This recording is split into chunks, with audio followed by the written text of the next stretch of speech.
नमस्कार मित्रांनो, मी गणेश पाटील स्वागत करतो आपले जीटीएस मराठी या युट्यूब चॅनलवर। या व्हिडिओ मधून आपण कोर्टाने शासनाला जे थकीत शेतकरी बांधव आहेत त्यांची कर्जमाफी करण्याचे जे आदेश दिलेले आहेत आणि त्याच्या संदर्भातला जो मेसेज किंवा माहिती व्हायरल होते त्याच्या संदर्भातलीच माहिती आपण या व्हिडिओ मधून जाणून घेणार आहोत। तत्पूर्वी तुम्हाला जर या व्हिडिओ मधील माहिती आवडली तरच सबस्क्राईब, लाईक, शेअर आणि कमेंट करा। तेव्हा व्हिडिओ शेवटपर्यंत नक्की बघा। चला आपण प्रत्यक्ष या व्हिडिओच्या मूळ मुद्द्याकडे येऊया। कारण आपण बऱ्याच दिवसापासून म्हणजे या आठवड्यामध्ये ऐकतोय की थकीत सर्व शेतकरी बांधवांचा सातबारा जो आहे तो कोरा होणार किंवा थकीत शेतकरी बांधवांची कर्जमाफी ही 31 जानेवारी 2000 पूर्वी होणार।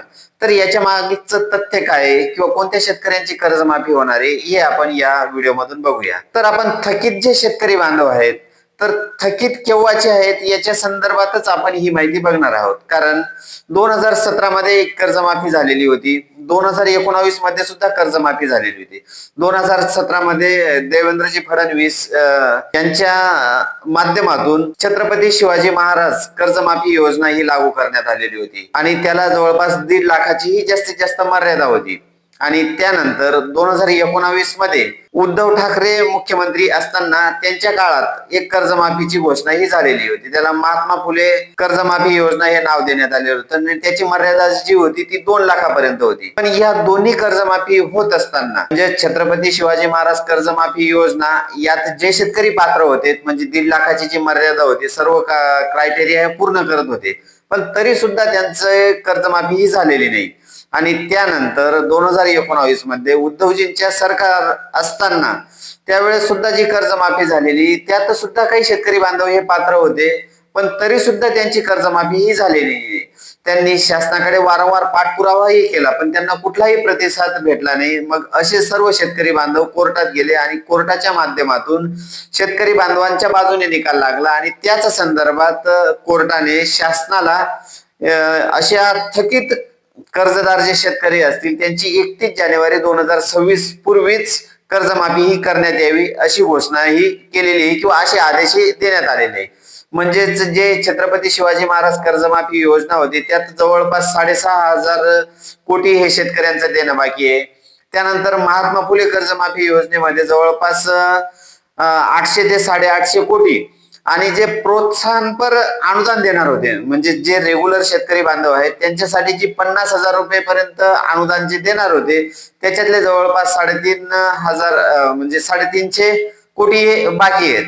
तर अशी दोघे मिळून जवळपास 7 ते 8,000 कोटी हे शेतकऱ्यांचं देणं बाकी आणि हीच थकीत कर्जमाफी शेतकऱ्यांची होणार आहे किंवा कोर्टाच्या माध्यमातून तसे आदेश देण्यात आलेले।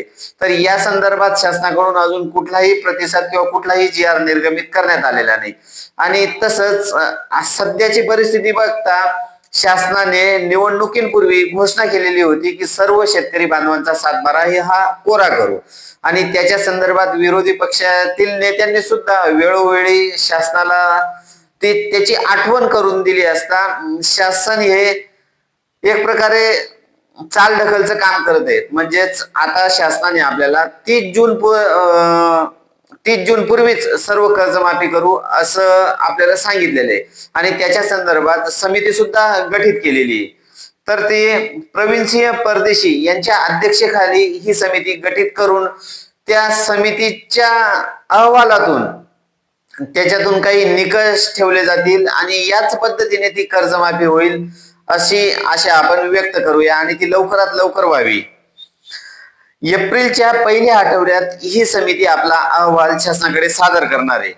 मुख्यमंत्री आणि उपमुख्यमंत्री त्यावर निर्णय घेतील आणि 30 जून पूर्वीच संपूर्ण कर्जमाफीची प्रक्रिया ही लागू होणार आहे।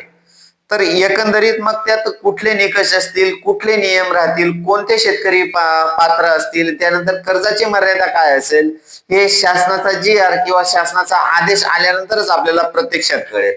त्याआधी राज्यातील एकूण कर्जदार किती, एकूण थकबाकीदार किती आणि एकूण थकबाकीदार शेतकऱ्यांची एकूण थकबाकी रक्कम किती यांचा आपण आढावा घेऊया। राज्यात एकूण जे कर्जदार शेतकरी आहेत ते 1,33,44,209।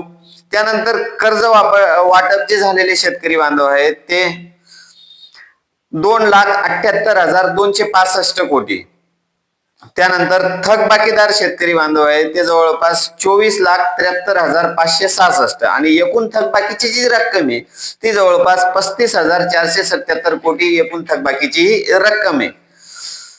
तर आपण जर राज्यवाईज जर बघितलं प्रत्यक्षात जे 13 जिल्हे आहेत ते जास्तीत जास्त थकबाकीदार असणारे जे 13 जिल्हे आहेत त्यांची माहिती बघूया.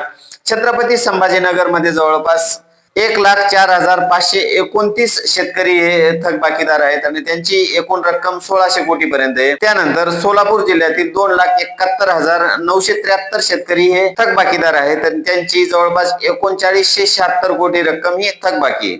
त्यानंतर जालना जिल्ह्यातील जवळपास 1,72,648 शेतकरी हे थकबाकीदार आहेत आणि त्यांची 1992 कोटी रक्कम ही थकबाकी आहे. त्यानंतर बुलढाणा जिल्ह्यातील 1,67,273 थकबाकीदार शेतकरी आहेत तर त्यांची 1471 कोटी रक्कम थकबाकी आहे. त्यानंतर नांदेड जिल्ह्यातील जवळपास 1,65,312 शेतकरी हे थकबाकीदार आहेत तर त्यांची 1268 कोटी रक्कम ही थकीत आहे. त्यानंतर यवतमाळ जिल्ह्यातील 1,52,561 शेतकरी हे थकबाकीदार आहेत तर 2422 कोटी त्यांची थकबाकीची रक्कम. त्यानंतर परभणी जिल्ह्यातील 1,52,207 शेतकरी हे थकबाकीदार आहेत तर त्यांची 1500 कोटीची रक्कम ही थकीत आहे. त्यानंतर बीड जिल्ह्यातील 1,19,188 शेतकरी हे थकबाकीदार आहेत तर त्यांची 1464 कोटी इतकी रक्कम ही थकीत आहे. त्यानंतर अमरावती जिल्ह्यातील 1,17,402 शेतकरी हे थकीत कर्जदार आहेत तर त्यांची 1360 कोटी इतकी रक्कम थकीत आहे. त्यानंतर वर्धा जिल्ह्यातील 93,532 शेतकरी हे थकबाकीदार आहेत तर त्यांची 983 कोटी इतकी रक्कम ही थकीत आहे. त्यानंतर नाशिक जिल्ह्यातील 81,797 शेतकरी हे थकीत कर्जदार आहेत तर त्यांची 2829 कोटी इतकी रक्कम थकीत आहे. त्यानंतर धाराशिव जिल्ह्यातील जवळपास 52,716 शेतकरी हे थकबाकीदार आहेत तर त्यांची 1,093 कोटी इतकी रक्कम थकीत आहे. तर अशा पद्धतीने आपण जे प्रमुख जिल्ह्यातील जास्तीत जास्त शेतकरी बांधव थकीत आहेत त्यांची आपण ही यादी बघितली. तर आताची जी सध्याची जर परिस्थिती बघितली तर शासनाने आपल्याला 30 जून 2026 पर्यंत कर्जमाफीची घोषणा होईल या संदर्भात माहिती दिलेली आहे आणि त्याच्या संदर्भातलेच अटी शर्ती निकष काय असतील हे शासनाने जाहीर केल्यानंतरच समजेल आणि त्याच्याविषयी नवीन अपडेट आल्यानंतर नक्कीच आपल्या चॅनलच्या माध्यमातून माहिती देण्यात येईल. या व्हिडिओ मधली माहिती आवडली तरच सबस्क्राईब, लाईक, शेअर आणि कमेंट करा. कारण हा चॅनल चालू करण्याचा मूळ उद्देश म्हणजे शेतकरी बांधवांपर्यंत खरी, अचूक आणि वेळेत माहिती पोहोचावी हाच उद्देश डोळ्यासमोर ठेवून हा चॅनल मी चालू केलेला आहे. कारण इतर सोशल मीडियावर किंवा इतर चॅनलवर जर बघितला आपण शेतकऱ्यांमध्ये एक प्रकारे चुकीची माहिती पसरून त्याच्यामध्ये एक संभ्रम निर्माण करण्याचं काम हे केलं जाते आणि तो संभ्रम शेतकऱ्यांचा दूर व्हावा याच हेतूने मी हा चॅनल चालू केलेला आहे. धन्यवाद मित्रांनो.